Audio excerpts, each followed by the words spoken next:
Good afternoon, everyone. My name is Amanda Moreno, and I'm a member of the Rare Book School Andrew W. Mellon Fellowship for Diversity, Inclusion, and Cultural Heritage.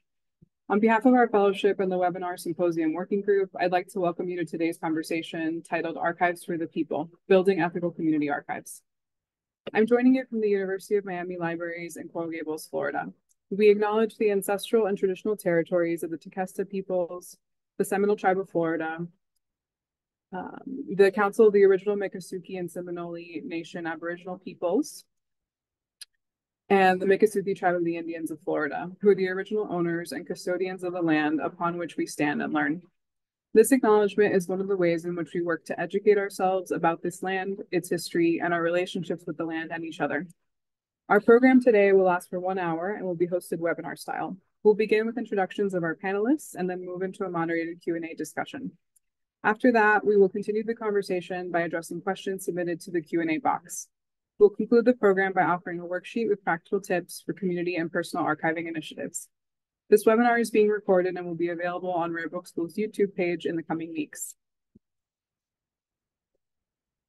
So I'd now like to ask the speakers to introduce themselves by giving their name, title, and organizational affiliation, and to provide background on the community-related archive project or projects that they've been involved in. We'll start with Chaitra. Good afternoon, everyone. My name is Chaitra Powell. I am the Sarah Graham Keating Curator of the Southern Historical Collection, which is a manuscript collection located on the campus of University of North Carolina at Chapel Hill. Prior to this position, I was the project director of a Mellon-funded community-driven archives grant. And prior to that, I worked in a community archive in Los Angeles, California. Thanks, Chaitra. Now we'll move on to Elvia. Hi, everybody. Good afternoon. My name is Elvia Arroyo Ramirez. I use she, her pronouns, and I am the digital archivist at the Department of Special Collections at UC Irvine. And today I'll be discussing integrating a community-centered archives approach to our practices here in the department, as well as a project that's currently underway that I'm involved in called Prison Pandemic. And we'll close now with Nancy. Hi, everyone. My name is Nancy Godoy. I wear multiple hats here at Arizona State University. I've been the Associate Archivist of the Chicano Research Collection since 2011, 2012, so 12 years. In 2017, I received a grant from the Andrew W. Mellon Foundation to establish the Community-Driven Archives Initiative. We use CDA as well. In total, I've received over $1 million in grant funding the last 5 years to just further develop the program. In 2022, our grant funding ended. I was promoted to director of CDA, and we have been transitioning from grant-funded project to basically a permanent archives department. And so we're implementing the CDA lens across the department, across just the day-to-day work that we do. So we're in a really exciting time right now of strategic planning and just looking for more resources. I'm also as of the beginning of this month, I'm interim AUL of Distinctive Collections, which includes CDA, Rare Books, and the Labriola Center, which serves Indigenous communities here in Arizona. So multiple hats. Thanks so much, Nancy. And thank you all for introducing yourselves. We're so excited to proceed with the moderated discussion now. Audience members, please remember that you can submit questions to the Q&A box at any time, and your question will be addressed during the live Q&A session that directly follows this moderated discussion. So, our first question is about terminology. What is a community archive and how is one formed? Additionally, how is a community archive different from a community-driven archive? Okay. I was telling the other speakers, I'm happy to kick this off, and I know we all have thoughts about it, and it feels really important because I know, and I just realized in my introduction too, how my work started in community archives, and I feel like I'm getting closer and closer to the institution, and how can I keep community archives as a part of my work, but with an acknowledgement of my positionality. I currently do not work in a community archive. I'm trying to support community archives. I'm trying to help institutions learn from community archives. we want communities to be central in decision-making about their stories and their collections. We want to partner with communities. And so to us, that is communities driving. And so institutions potentially could be a part of community-driven archives. But we work really hard not to co-opt the space and the specific journeys and struggles of authentic community archives. So I think it's the position that you start from kind of helps determine whether you're community driven or a community archive or something in the middle. But I'm eager to hear my panelists reflect on that as well.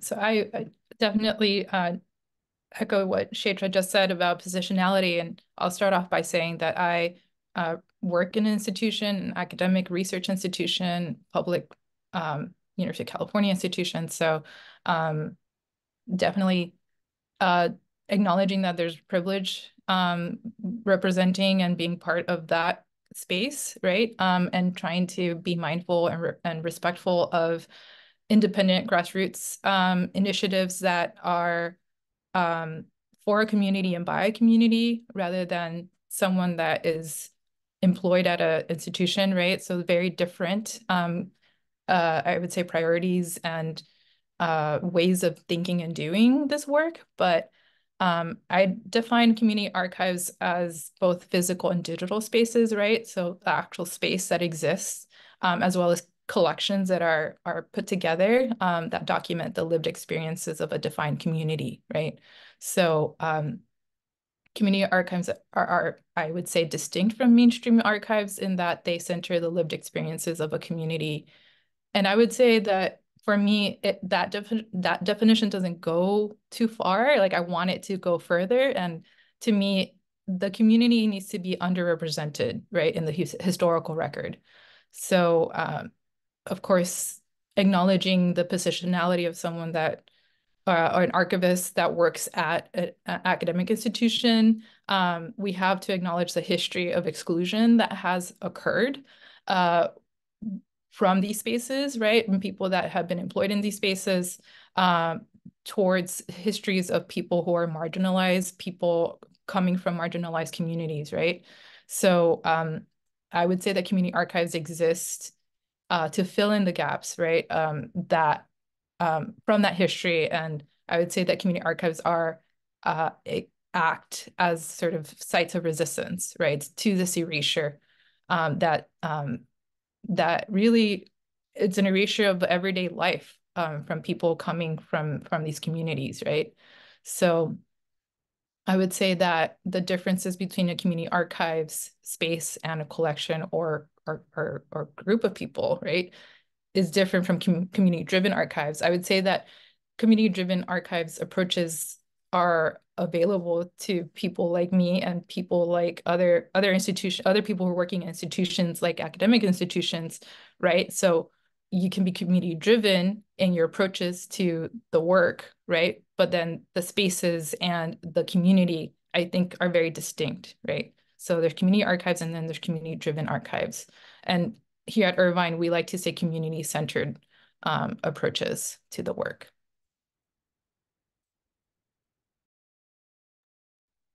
Just to quickly add to that, I think community, when I'm talking about community archives,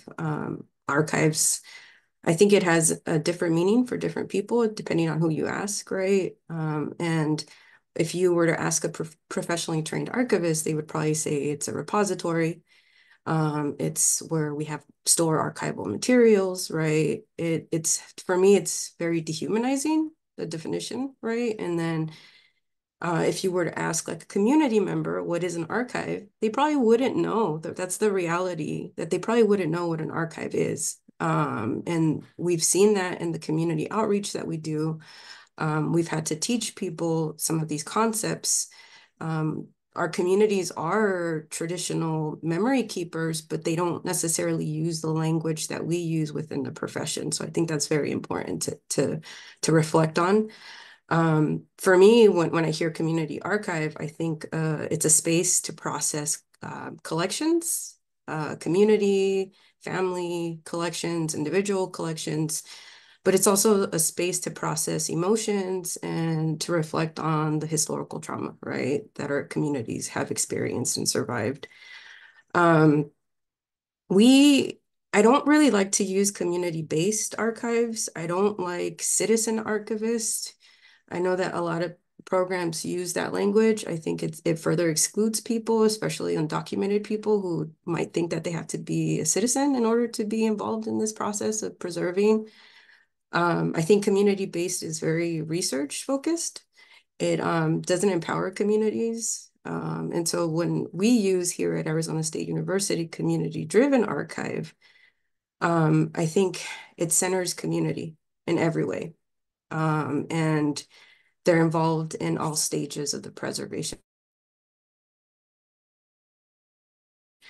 And so I want to make sure that community has the power and the control, and that they don't necessarily need institutions like ASU or other academic institutions or historical societies in order to preserve their history, right?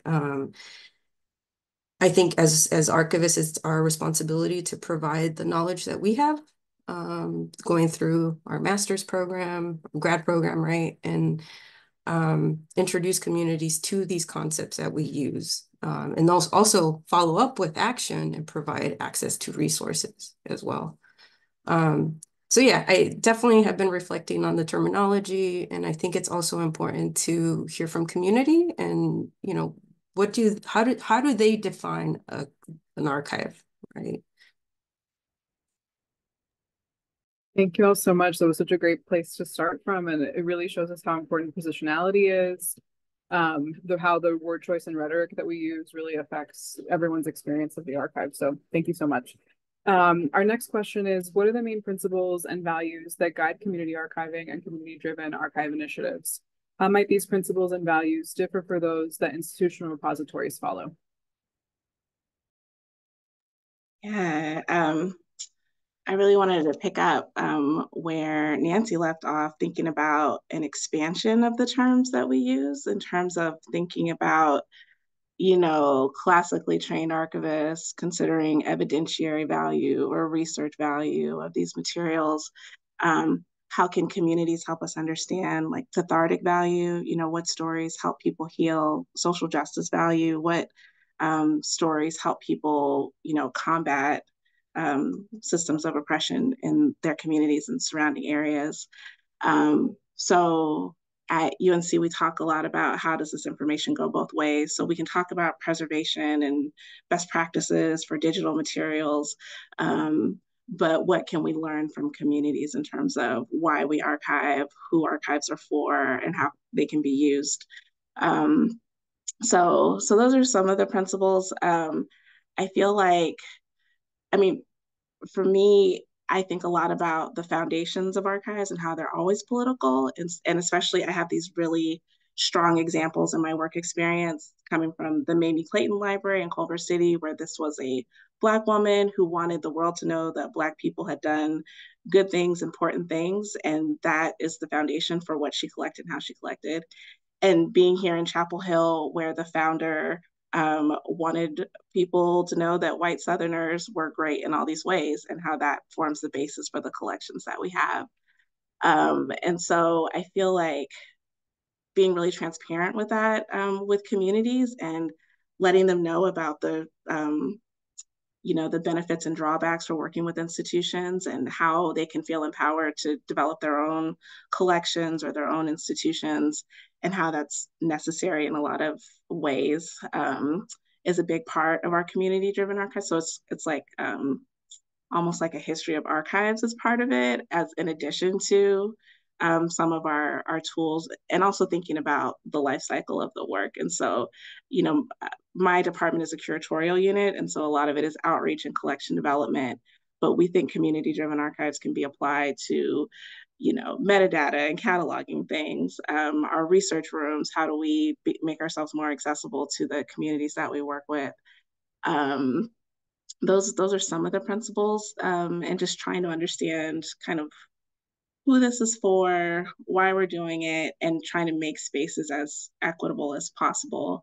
And that's certainly coming from an institutional perspective, like how can we do this work? And, it's been a while since I've been on the other side thinking about, how do we fund this? How do we get staff? It's just a different set of criteria to consider. But those are some thoughts in terms of the principles of community-driven initiatives. Anybody else wants to chime in?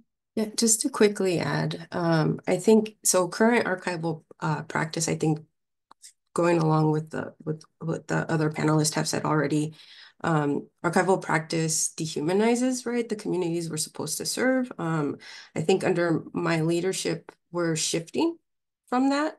And if you go to our website, you're going to see a list of some of our core values. And this is something that I've developed with my team, based off of like the work that we've been doing with community, especially the last 5 years with the Mellon grant that we received. And so just to quickly like highlight some of the things, empathy and reparative action. It's, coming from an academic institution, it's, it seems innovative to see this type of language, but for me, it's common sense. In order to work with communities, we need to treat them as human beings, and with respect and build that trust. So, that's a part of the reparative action, right? I think along with that is we need to acknowledge the legacy of white supremacy and historical trauma, especially in Arizona. And part of that acknowledging is also dismantling the traditional power structures, right, that exclude community members. And, we break cycles of erasure because we're educating community members and we're also learning from them. We're not going to communities and being like, this is how archiving should happen. We're learning from them and we're adapting the things we do as well, services, programs, how we develop our collections. So that's the empathy and reparative action part. There's also acknowledging that we share collective memory and knowledge. And so we're working with communities to redefine what an archive is and the function of it, right? When we work with community members, we're not expecting them to donate archival material to ASU. We're helping them potentially to establish their own archives that will be accessible to their communities and who they want to have access, right? That flips the dynamic where most researchers go into communities and take archives and then publish books and then communities never hear anything from them, right? That has created mistrust between communities and the university. And so reparative action, right? And we're centering the experiences of community members. Their knowledge is relevant. They're experts in local history, and we need to treat them with that respect. And I also mentioned that our communities have been traditional memory keepers, just not necessarily in the way we know how to preserve, right? And then we're creating spaces that are intergenerational and intersectional, that promote lifelong learning. So we're working with kids and we're working with elders. It's a full spectrum. And I'll talk a little bit maybe in another question about the programs that we're actually developing. And then we're providing access. That is very important. But we're working with community to define what access means, right? It can mean providing free access to archival supplies, training. It can mean providing access to our collections that ASU owns, and you can do that through our digital repository or through our reading room. But even then, that doesn't fully include everyone because there is a digital literacy gap, right? And not everyone has access to technology. And so we're really trying to think outside of the box and work with community to really provide equitable access. So if you go to our website, you can keep looking at other things, but we're thinking outside of the box because there is a sense of urgency. We're losing so much history and it's important to work with our local communities. I think just for the interest of time, I think we can move on to the next question, but I just wanted to point out very similarly to Nancy that our department does have shared principles. We came up with this acronym CARE. So CARE stands for collaborative, attentive, responsive, and engaged. And very, very similarly to some of the things that Nancy had talked about, you know, we respect shared authority with communities, right? So we are not here to be the experts, right? We're here to value the expertise in the community, and we're attentive to those inequities that have been inherited from the past and even currently, right? There are some messed up things that happen now that we want to mitigate when we're working with communities and trying to recognize those historical inequities. And we want to be responsive, right, to the needs of a community that may not necessarily be the same with sort of like our historical collection initiatives, right? So what they value, right, in terms of formats, and I know that there's a question about formats later on, might be different from what we normally or typically see in an institutional archive, right? So we have to be flexible and adaptable to the community and what they value and what they think represents their story and their memory, right? And again, just being engaged, right? And depending on the needs of each community, right? The level of involvement that they want us and wish us to be, right? So we can be as involved and hands-off, right, as possible, right? It really just depends on where the community is and how they want us to be involved. So, so yeah, that's my short answer. Thank you all for that. I'm really seeing this sort of common thread about the different affective and emotional components of the work that we're doing, as well as empowerment of community, which is so important. So thank you for sharing this. So our next question is, what are some common locations that house community archive collections? Who manages these spaces? It's wide open. And I appreciated the way Elvia started at the top talking about, you know, collection spaces, digital spaces, they're everywhere. You know, when I was first working in community archives, that was such the illuminating part that you could have like archives in the mountains for Cesar Chavez, or you could have archives at an internment campsite for Japanese American history.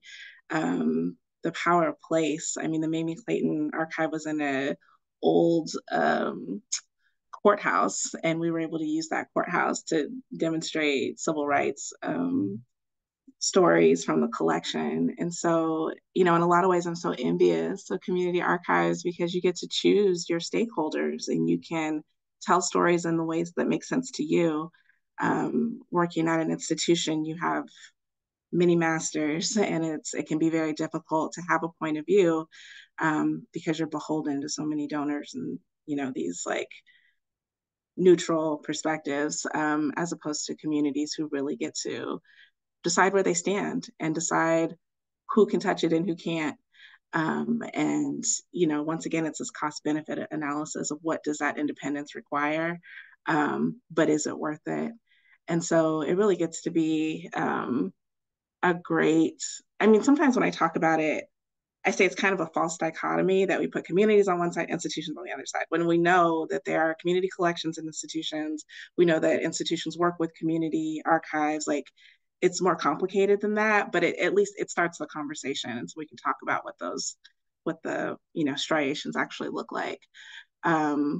But I don't know, I guess those are just some early thoughts about some of the inspirational places where I've seen community archives pop up. I don't know if there's more formal definitions. Oh, one other thing I would mention, across our community projects, it was really interesting to think about diasporic communities, like what does it mean when your place is gone, but your stories and archives are still there? We also talk about the embodied archive, you know, what if it is, you know, sometimes it comes out in oral history, but it could also be in the tattoos and the scars and like in the stories that we keep. So it really opens it up, which makes it kind of complicated to fully define and talk about. But I think that expansiveness is a powerful contrast and really important for us to acknowledge, even if it's sometimes hard to engage with. Community archives really could be anywhere. And I'll chime in, you know, just thinking about community spaces and where the community congregates, so I think a lot about churches and those sites as physical archives, local historical societies, of course, any identity or geographically based spaces, right? So just meaningful spaces that don't include the academy, I would say. And I think about personal archives, right? So in people's garages, shoe boxes, photo albums, people's memories, right? Talking about embodied or not embodied, right? As Shatra just mentioned, yeah, like people's like lived experiences and not them not documented, right? Them going with the body as the body goes. It's really interesting to think about. But I guess I can think about in the context of the project I'm working on right now for Prison Pandemic. And I'll say that for that project, we set up two mechanisms for people to, and I actually, before I talk about the content, I'll share the project website link on the chat. And so this project developed out of an interest from faculty and graduate students who are all working already, have very deeply nested network systems with people who are currently incarcerated across California. There's some folks that actually teach at the Donovan Correctional Facility down in San Diego County. And what they were already sort of figuring out as the pandemic was happening is that there's a lot of need for protective equipment, but outside of that, people were really experiencing loneliness, and they were experiencing mistreatment from correctional officers and all kinds of stuff, like just the 6 feet guidance that we're all receiving, trying to maintain distance, social distance. That was very difficult to observe, right? Especially if you're already in a crowded facility. So we set up this mechanism for people to submit testimonies to us. First, we set up a telephone hotline for people to dial in and have their stories recorded. And so we have digital audio of those materials, and then we have a PO box that people were writing to us and sending letters to. So those are the two formats that we're working with in this project. And answering the question about who manages the spaces is interesting for us because we decided to, as a sort of policy, project policy, to anonymize all contributions. And that is very difficult to actually implement and do, especially since, anyone who interacts with the carceral facility, anyone who's incarcerated knows that you can't write or send anything out or in without being named. So that's been a really interesting challenge for us, just to actually implement that for the sake and safety of people's want to protect people's stories and making sure that they're not going to be reprimanded or there's any kind of retaliation for what they're saying out loud to us. So we had to be really mindful in terms of security for these materials. The materials that are coming in, of course, they're unredacted. So in particular for the letters, we actually had to put them in file cabinets that are locked. Only our project coordinator and a graduate student who had access to the PO box had access to the lock. And so once materials were being redacted, then and then scanned for transcription, then they were placed in like a Google Drive space. And I would say that Google Drive, for all of its woes, which I will talk about later, that we're experiencing, is a good mechanism for a lot of people, right? To have access to, since anyone who has a Google account has free 15 gigabytes worth of storage. So I would say that that's another common location for anything that's coming in that's digital for community collections. Thank you, Elvia. Thank you, Shatra. So our next question is, what kinds of materials and formats might appear in community archive collections? Kind of jumping off of what you were saying, Elvia. Yeah. So I would say just generally, I believe community archive materials are much more diverse. And I think going back to that earlier point I was trying to make, that academic institutions need to be cognizant of this and respectful of the fact that not everything is going to be textual based, that stories can be said out loud, right? In oral history, I think oral history is definitely a popular method of documentation for community archives. For many reasons, right? And that people can just sit and have a conversation with someone about something they experienced, right?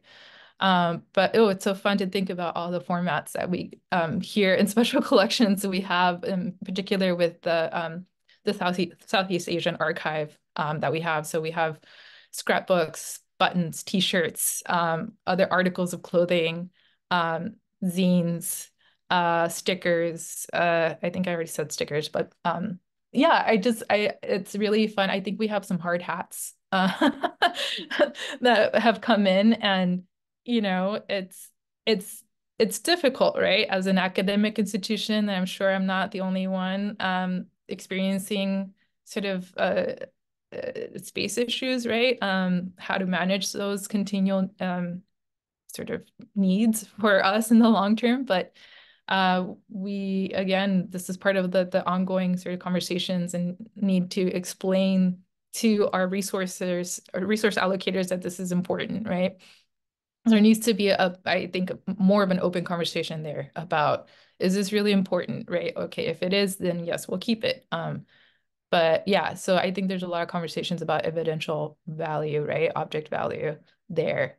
But I also wanted to point folks to our oral history toolkit, because I think we had to develop this toolkit in response to so much interest from not just the academic community here, from faculty members who really want to help document certain parts of the community's history here, local to Irvine and Orange County, but also just students just interested in documenting for their sake of their family history, and student organizations as well, really interested in trying to do oral history projects. So I just wanted to point folks to this online resource that we created. It's a oral history project planning resource.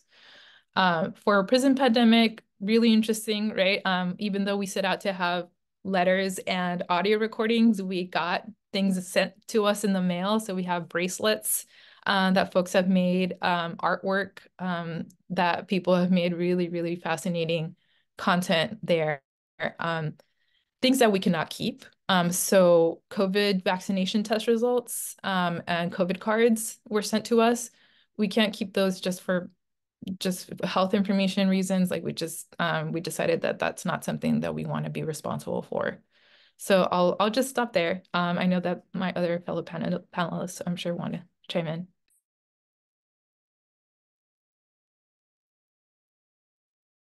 When you were listing all the things, I think the most interesting thing we had was like a biscuit pan from southeastern Kentucky, and they were just, it was like the launch to an oral history story, but there was so much contained, like this biscuit pan, what the mother cooked, how they ate around the table, like it was important. And I feel like this is too, is like when archivists can be kind of snobby, where we're just like, that's not archival. And, you know, communities just don't see it that way. If it matters to us, you know, sometimes, you know, working with some African American families, and I'm like asking them about their history and material culture, and they point to the stack of Jet magazines, and I'm like, we have a lot, like Jet magazines have been digitized, but you know, to them, this is Black excellence. This is the story of their communities and the things that they save because it matters. So, you know, it makes a lot of, like a community archive has, you know, the space and a collection development policy to accept things that, you know, academic institutions, and I know part of it is necessity. Like we're mainly built to hold paper in Hollinger boxes. But that's certainly, that's problematic in a lot of ways. You know, what if your community is not about writing everything down, making space for different formats for history. makes a lot of sense to me.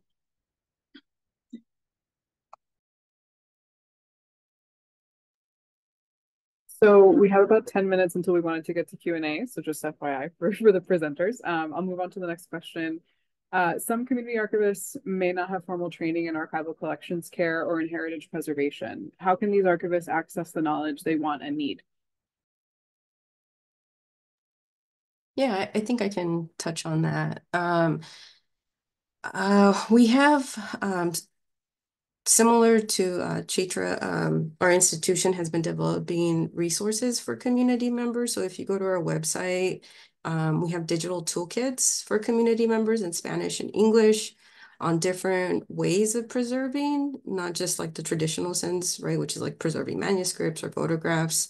I think the reality is that BIPOC and queer communities, historically marginalized communities, preserve in a different way, right? And that's what the previous question kind of answered. And so our communities tend to be very ephemeral, right? And very artifact based. And some institutions don't necessarily collect that. And so how do we work with communities to change our collection development policies potentially, or work with community to help them find a way to preserve what they're doing, right? So these resources, we're developing them, working with community to further develop them. And we're implementing educational programs too, where we teach community archivists how to preserve their material. So we actually 2 years ago, we launched a CDA Escuelita Little School program, where one of my new archivists, Jasmine Torres, is going into local schools to work with teachers in K through 12, basically. And so we're teaching them how to be kid archivists is like the language that we're using. And so we're introducing them at a young age to that terminology that we use, right? And they love the white preservation gloves, Mickey Mouse gloves. It's really cute to see them. It's, the majority of our school system in Arizona is BIPOC, and that's why we're very underfunded.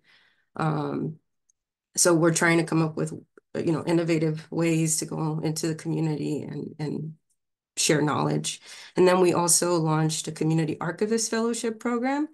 So we're wanting to encourage BIPOC community college students to go into our profession, get their master's degree. Again, it has to start at a younger age. And that is an IMLS grant funded project. So we're actually in our first cohort right now. And then we're trying to share our knowledge and also amplify the voices of community through our new Archives Glow podcast. We're in season 2 right now. So yeah, different ways that we're engaging with community, trying different things. And if anyone's interested in learning more about CDA, how we develop the program, I was lucky to publish an article in 2021 in the Journal of Critical Library and Information Studies. It was a special issue on radical empathy and archival practice that was actually co-edited by Elvia. I thank her so much for the opportunity. I know a lot of other people who shared their own manuscripts are really thankful for these editors who allowed us to be very vulnerable and honest about our realities as professional archivists. And so that manuscript shares why CDA was established and how I've been influenced by queer BIPOC feminist theory.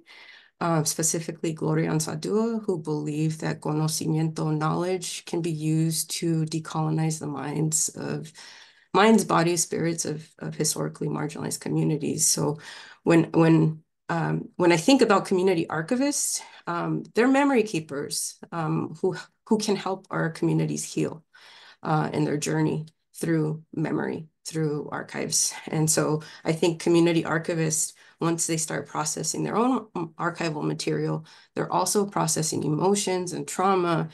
I'm processing a lot of grief right now. I've shared with co-panelists that my father passed away 2 weeks ago and my brother 5 months ago. They struggled with depression and alcoholism. My father was the first community archivist in my life. During his periods of sobriety, in the late 80s, he always had a video camera. He recorded everything. And so I have like this box full of VHS tapes that I was looking through yesterday, actually, that I want to reformat. And so we have people like this in our communities who need memory work. And it's our responsibility to help these communities learn how to preserve, or our histories will keep being erased. And so it's going to be hard to process my family archive, but I know I have to do it, and I have to share their story. And because their story is very similar to other people within BIPOC communities, right? We have so much trauma, we haven't acknowledged it. And it's important to know how to preserve. So yeah, thank you. I really appreciate that vulnerability, Nancy, and your story really translates. I mean, in terms of BIPOC people being the subject of everyone else's research, and the traditional knowledge generation out of reading rooms into published articles and telling people stories. Like, how can you turn that around and actually make it of use to the people themselves, as a form of healing and in dealing with trauma? I just wanted to chime in quickly about our Archivist in a Backpack program. So this is one of our big deliverables out of our Mellon grant from 2017 to 2021. And originally for the grant, we had an oral history kit and we had a digital scanning kit. And we used those with all of our pilot communities. And it was really cool to see it kind of unfold throughout the grant. But I think that's the same challenge Nancy and I have talked about is the post-grant context. So when you don't have $1 million and 5 people dedicated to this work, how can you still keep it moving? And I've been so inspired by some of the initiatives that Nancy already described. At Carolina, we're trying to add capacity to the kit. So our experience has showed that people are also interested in physical spaces, like especially in the South. We think a lot about these segregated schools and like what kind of trauma desegregation was in communities.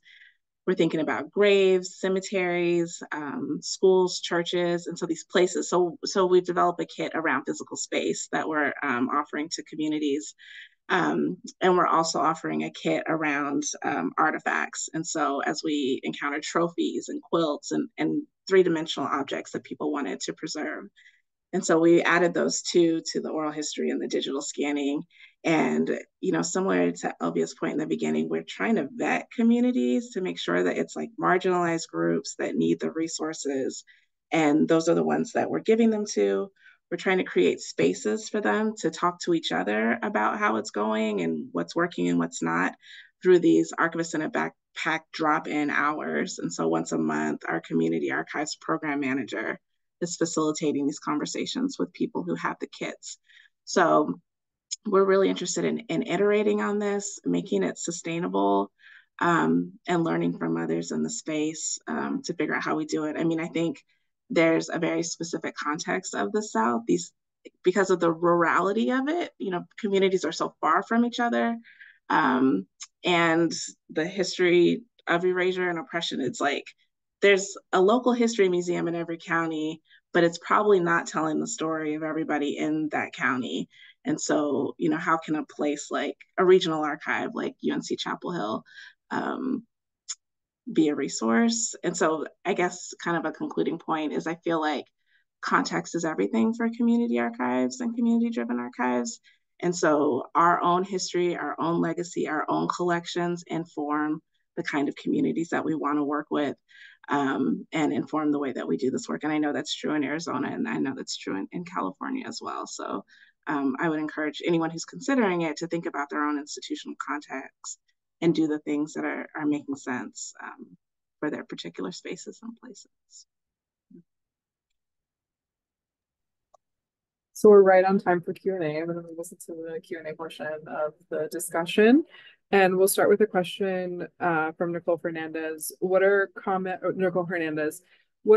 obstacles, structural or organizationally, that you've observed communities face and ways you help communities work through them?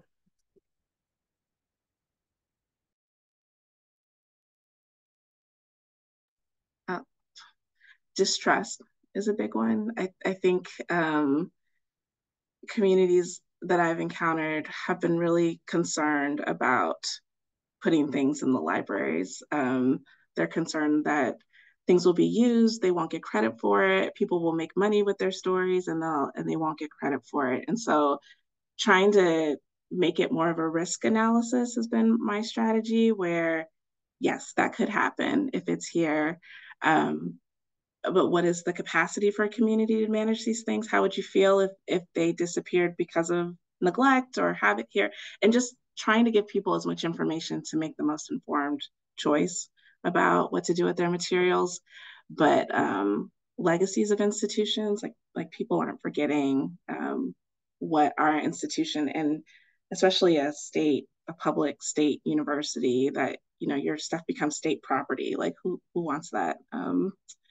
So yeah, navigating trust, I think, has been the biggest challenge in working with communities.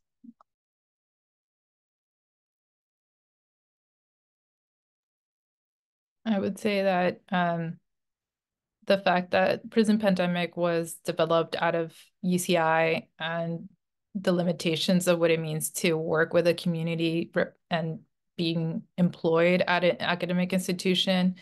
There's a lot of limitations on what we can do and what we can offer to our contributors. Our contributors are often very much, yes, they're talking about COVID, but they also want help with their case, and we cannot provide anything of that sort, legally speaking. Even though we have lawyers that work here, and so it's really challenging. There's a lot of limitations when you're working with an academic institution like that. And there's also the challenge of the fact that we decided to anonymize everybody. Not everybody wants to be anonymized, and they say so in their letter, but we cannot keep track of who said what, right? So it's really difficult to make those sort of project-based sort of policies on behalf of everybody, where it feels like you are speaking on someone's behalf and it's not what they want, right? So those are some real structural issues that we have to work with as part of a large project like this. And I forgot to mention that we received 3,700 letters. So there's no way that we can keep track of, okay, this letter said this letter said no, and the amount of information, the diversity of information that's being shared is the reason why we decided we can't observe someone's right to be known and someone's right not to be known, right? So that was a really difficult decision to make on behalf of the entire project.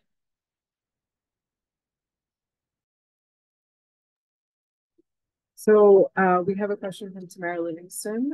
What are some approaches to long-term preservation of digital content or initiatives, since many communities lack the technological support and resources that an institutional archive will have?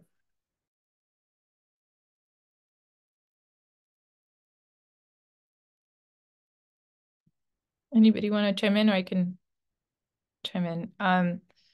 Yeah, definitely a huge, I would say not a barrier. I mean, I would consider that an opportunity for academic institutions to step up and help, because we do have the resources to provide that type of structural support if it's desired from the community, right? So I know I forgot to shout out my colleagues here in the department, Audrey Yigo-Yoon, my former colleague, Twibo Dang, who's now at UCLA, and my colleague, Dr. Crystal Tribbett. They've been working on how to establish these type of initiatives with communities that are more sustained, right? So part of the work that they initiated with their first grant that has now concluded is the Transforming Knowledge, Transforming Libraries grant, an IMLS grant that they received a couple of years ago. They're working with community partners to do more of a post-custodial sort of relationship, where we don't actually receive any materials physically, but we receive a possible digital version of what they want to retain. And so we retain and preserve that item or that object rather than have the physical ownership, right? So it's this post-custodial model that could be possible here. And again, this is all within respect to what the community wishes, right? But I do think that this is an opportunity. We have the resources to provide long-term preservation of materials. Just to quickly add, we're launching a memory lab here on campus, where we'll have technology for students, faculty to use. We're thinking of how to, and we're also launching a tech lending program that will be prioritizing community members first. We have a makerspace here at the library, and ASU students, anyone associated with ASU can check out. But CDA will prioritize, the Memory Lab will prioritize communities who can't check out from Makerspace. And then being the dreamer that I am, I want to eventually have a mobile memory lab that we can take out into the community. But I think first they need to learn the concepts first, the workflows, and we do workshops where we teach community that, but like that's baby steps, right? There needs to be like a bigger strategic plan, and we're working on that at the moment. Thank you for that. So next question comes from an anonymous attendee. They say, I want to start a community archive, and it sounds like having a strong collection development policy would be helpful. How do you create one? Are there resources we can access or model from?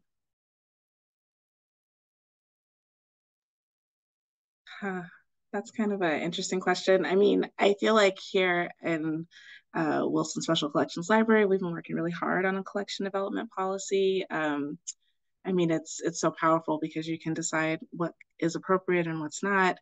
I think some of the questions that we were asking ourselves was, you know, at least for an established, I mean, this is different for community archives, but just who are the people, like, what do you want people to do with your archive? Kind of reverse engineer the research question. So how will people use this? What levels of access can we hold? What formats can we support? I mean, everything from the climate of the material of your space could impact what you can take. I think the sky's the limit really for community-driven archives. I mean, what are the stories that you want to tell? I mean, anecdotally, when we were working with archival seedlings, like these community stakeholders, we asked them to answer 4 questions. What is the story that you wish people knew about your community? Where does that material live? Is it in the stories? Is it in the photos? Is it in the papers? Like, what's the format? How will people know about this 50 years from now? And sometimes that requires a relationship with an institution if you don't feel like you can handle this for 50 years. And then how are you going to share it with other people? And I feel like if you think about those 4 things, you might get closer to an idea of what your archive could be and get started.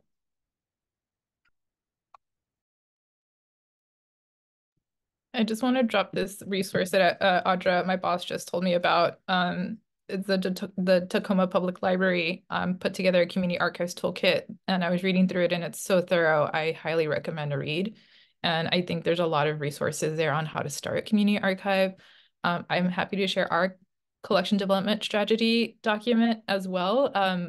But just within my taking into consideration that this is our UCI special collections collection development policy, a very, very diverse, right? Not just community archives. But I'd say that because of prison pandemic and where we're at as an institution, where we have a really, really strong criminal law and society department here, and we're sought after in this area in terms of research.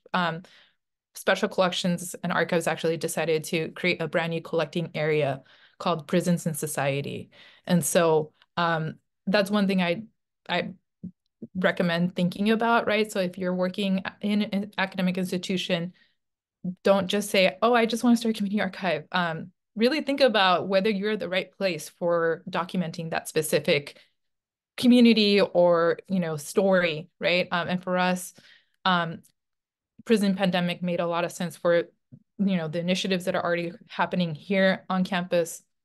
We have an initiative called Lifted, and that is a initiative that allows people who are currently incarcerated to earn their BA in sociology. So there's a lot happening on campus that is in response to and reflective of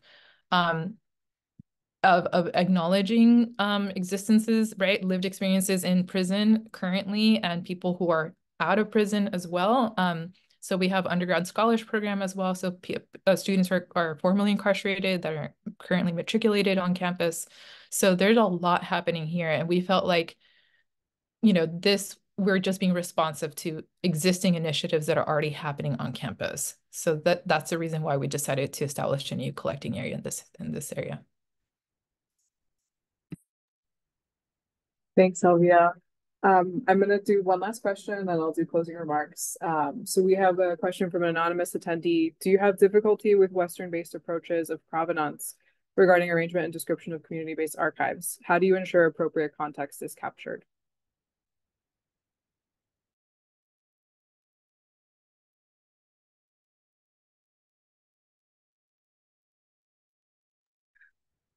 I feel like I have issues with Western-based a lot of things, not necessarily just provenance. And especially when Elvia was talking about opportunities for institutions to step up, I keep thinking about ideas of ownership and how that is at odds with so many community ethos. I know there's a lot of work being done around Indigenous traditional knowledge and how to talk about it, how to hold it if you're working at institutions. And so to me, I feel like these are opportunities for institutions to consider the way we do things, whether it's gift agreements, like could they be renegotiated? You know, things about digital preservation, how can we steward things that we don't own? Like maybe there's a different ownership structure.